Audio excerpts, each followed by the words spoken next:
everybody, Kevin here, WQ9F. Thanks for joining me on 9 Foxtrot Radio. Make sure you like, comment, subscribe. Check out my other videos for more ham radio. We're real close to 50 subscribers. It'd be great if you hit that subscribe button. You can stay tuned for more ham radio videos from us. Today, we're going to be talking about uploading logs to Logbook of the World while operating portable. I use Ham Radio Deluxe, so that's what we're going to use today. Alright, so when you operate portable, you want to make sure that when you upload your logs to Logbook of the World, you're making sure that the location is set correctly. Now, in order to do that, it's only a couple steps. But when you operate portable, you want to make sure you're giving credit for the location you're operating from. Whether it's a grid square change, whether it's a different state, or even a different country. If we take a look here, we can see a recent QSO that I had that I uploaded to Logbook of the World. So this was a FT8 contact from my home grid square, which is EN61, Illinois, and it's Cook County. Now, I don't normally operate from home. I'm normally operating portable, doing parks on the air, or just operating outside my home area. So here you can see an example of operating outside of my home area. We can see that the grid square's changed. It's now EN62, so this is one grid north of me. The state is still the same at Illinois, but now we're in a different county. We are operating from Lake County, Illinois. This was from a Parks on the Air activation I did at Kilo 1000, Illinois Beach State Park, which is located in the north side of Illinois, right along Lake Michigan.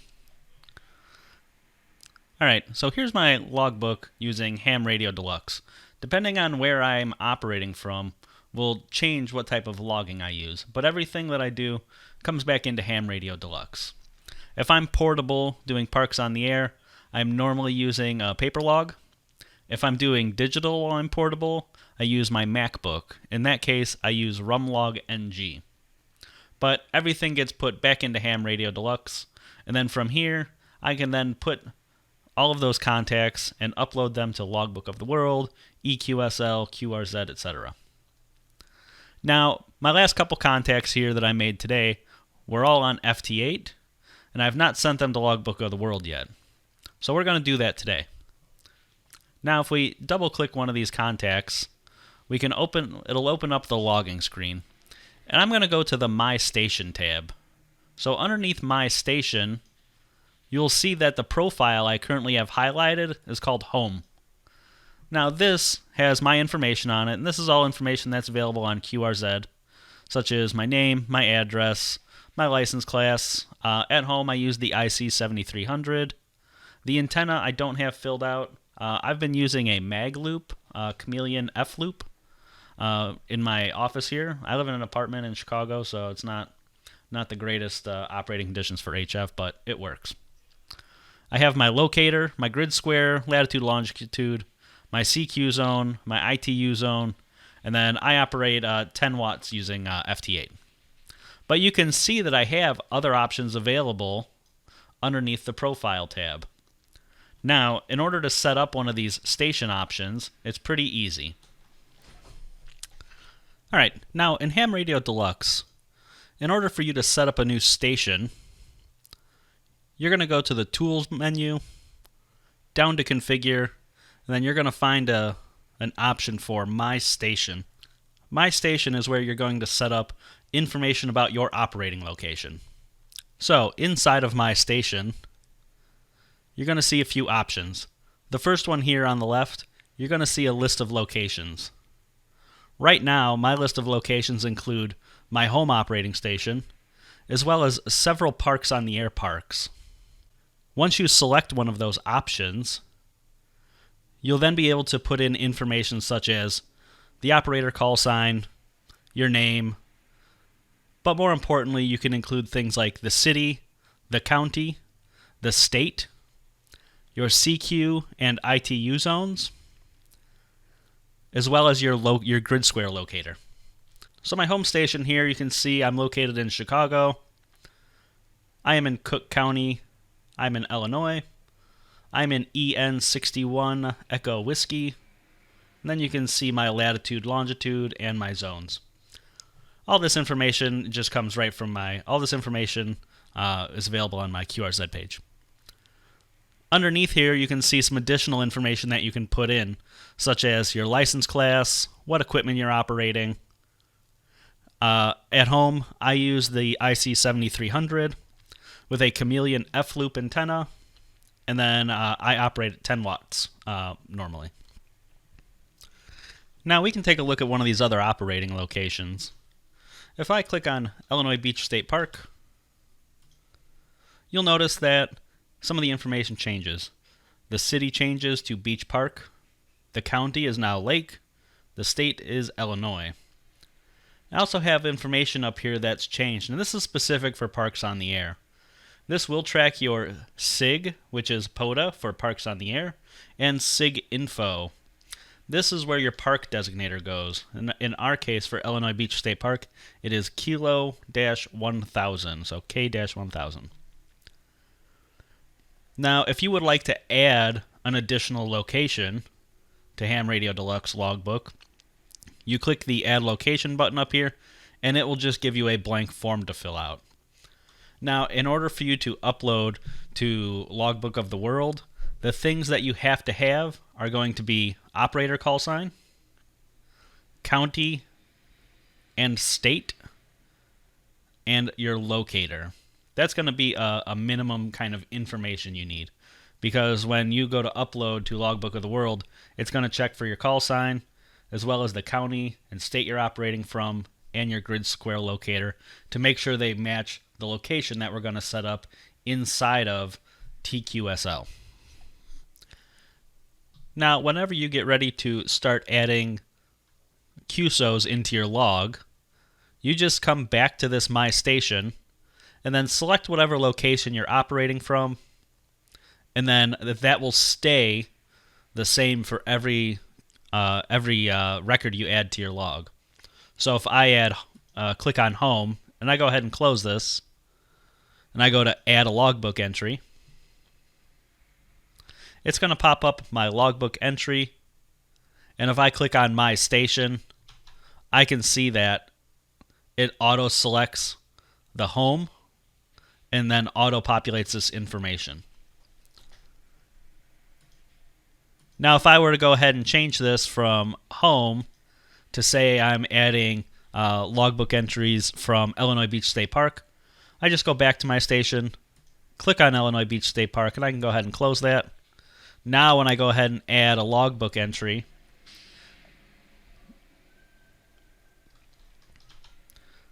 we can see here that it is automatically changing to Illinois Beach State Park as my profile, and it's keeping all that information. So that way, when I select these to upload them to Logbook of the World, they'll have all of that information in for Lake County, Illinois, in EN62 grid square.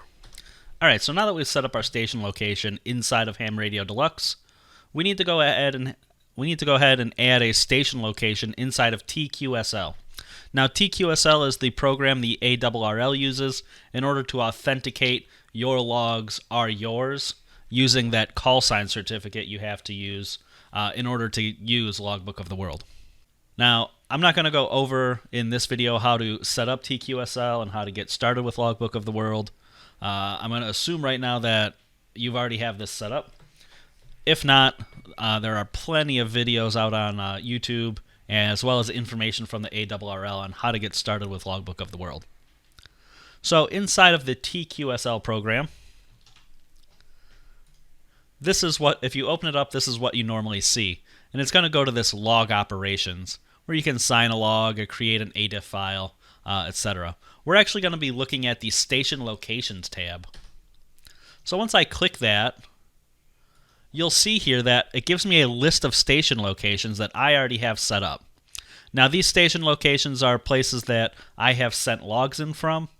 And so for each one of the station locations that I set up in Ham Radio Deluxe Logbook, I now have a corresponding entry in TQSL. Now, Ham Radio Deluxe Logbook only lets you have 10 locations, but TQSL will let you have more locations than that. Now, you can see here I have Lakeview, Chicago, Illinois. Lakeview is a neighborhood I live in. This is my home operating position, but I also have locations for different parks on the air, locations that I've operated from, as well as different cities. Now, if I would like to add a new station location, which is what I would like to do, on the right side here, there's a button for Create New Station Location. If you click that, so once I click Create a New Station Location, it's going to bring up a dialog box. Inside this dialog box is where you're going to start entering information about this new station location. So each time you operate portable, you should add a station location corresponding to where you're operating from. That way, when you upload your logs to Logbook of the World, they have the correct location to give credit to those people that contacted you if your grid square changes or your county or your state, etc. So the first thing it's going to ask you is for your call sign. This is only available if you have a call sign certificate for that call sign. So the only call sign I manage is mine, which is WQ9F. If you were to manage, say, a special event call sign or a club's call sign, you would then put that, you could then select that from the drop-down. From here, it will select your DXCC entity, depending on your call sign. Then you can put in your grid square. So I'm just going to use my home grid square, which is EN61EW, as well as my ITU zone, which is 8, and my CQ zone is 4. So from here, if you have a different zone that you're operating from, you could pick that from the drop-down. If you are operating from an IOTA, which is an island on the air location, they have a spot here for your IOTA ID as well. Now, if you just are putting in your call sign and your grid square, that's fine. You can select none for ITU and CQ zones. You can leave IOTA ID blank, etc. If you, I usually fill out this information, such as the IT zone and the CQ zone. Sometimes I end up operating. Sometimes I end up operating from a park, and it turns out to be a contest weekend. Recently, I ended up operating from Illinois Beach State Park, doing a Parks on the Air activation, and I mixed up my time, and I ended up setting up right in time for the ARRL November phone sweepstakes. I got a video for that. You can check it out. I'll put a link up top. So I make sure I get my ITU zone and CQ zone for my station locations on here. Once you have those in, click Next, and it's going to bring you to the next section here. The next section will let you select your station location. Now from here, we're going to select our state. In this case, we're going to select Illinois. And then for the county, we're going to select Cook. Now, if you operated during the National Parks on the Air event from the ARRL in 2016, you can select the parks here that were part of that event. That way, you can get credit. You can people can still verify that those contacts were made from those parks. Now, this isn't for Parks on the Air. This isn't for Summits on the Air, anything like that. All of these are part of the National Parks on the Air event that the ARRL did. Now, if you are uploading old logs from the National Parks on the Air event, you can go ahead and select the park here. So, say you're operating from New Mexico. These are all the options that you can have for parks that were part of that.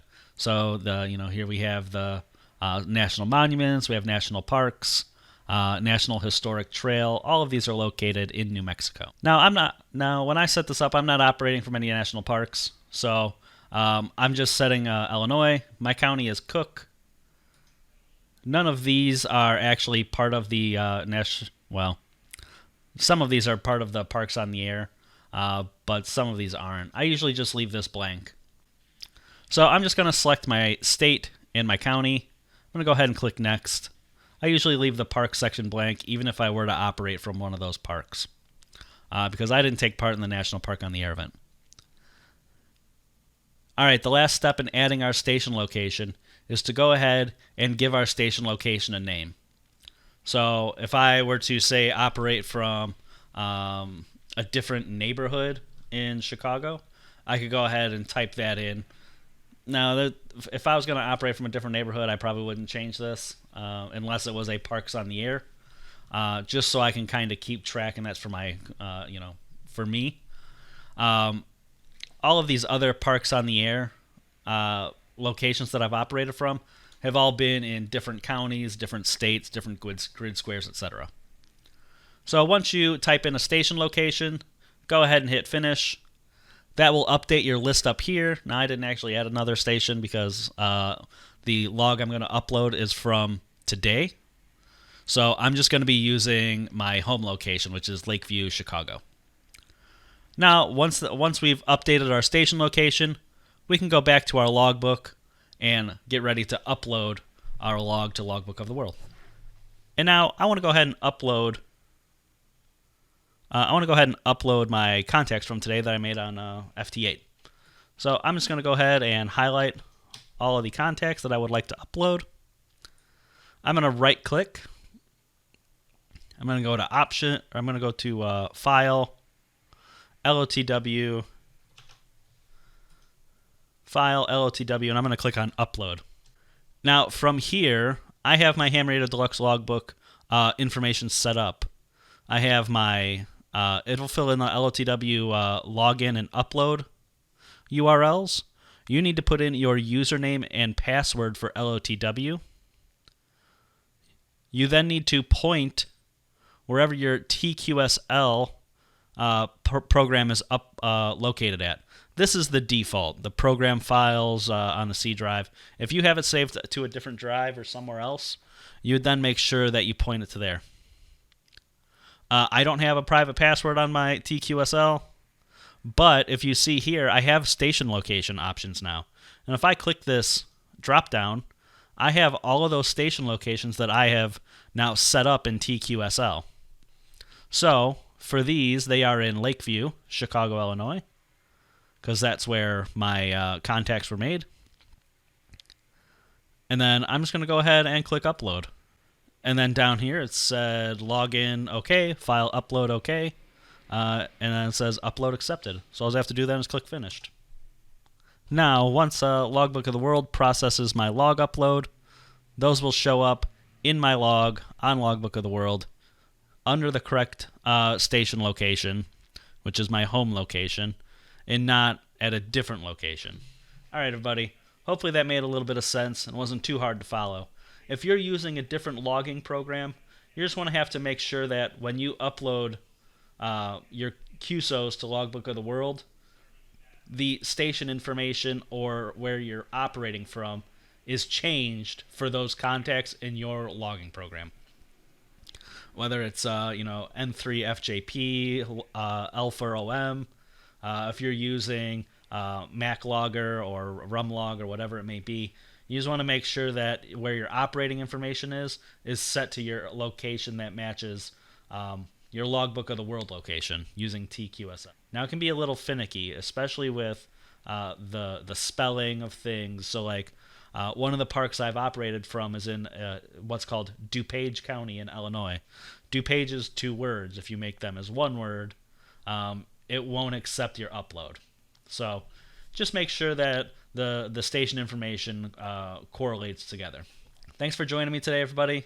If you have any questions, you can find my email on QRZ or leave a comment below. I check all my comments and I try to reply to every comment on here.